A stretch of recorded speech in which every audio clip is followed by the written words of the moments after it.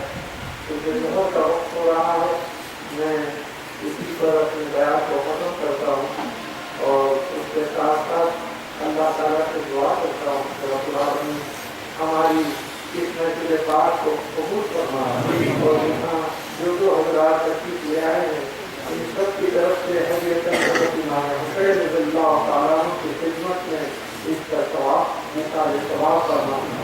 حضرت امام حسین رضی اللہ تعالیٰ کی سیرت اور آپ کے جو کارنامے ہیں، جو قربانیاں ہیں، اس کی تو کوئی مثال نہیں، لیکن ہم غلام حسین ہوتے تھے۔ کہیں اگر ایسا ہو کہ ہماری زندگی میں بھی کوئی ایسا موقع آ جائے، کوئی ایسی گھڑی آ جائے جہاں ہماری کسی چیز کی قربانی دینا ضروری ہو جائے، تو غلام حسین ہوتے ہوئے اللہ ہمیں ایسا حوصلہ عطا کرنا، ایسی ہمت عطا کرنا کہ ہر قربانی دینے سے ہم پیچھے نہ ہوتے۔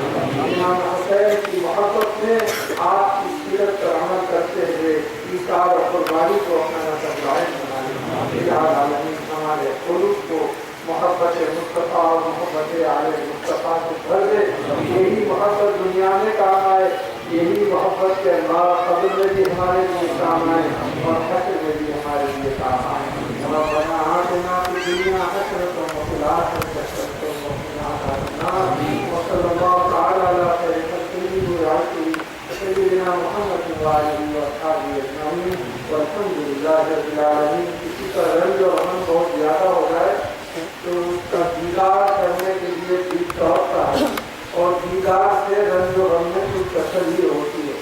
تو یہاں پر حضرت امام حسین رضی اللہ تعالیٰ عنہ کا منہ مبارک ہے، یہ جرم ہے اصل میں، لیکن جو اگر اپنی نظر میں بصارت اور بصیرت رکھتا ہے تو جس میں کل کا نظارہ بھی کر سکتا ہے۔ آئیے زیارت سے آتا ہے۔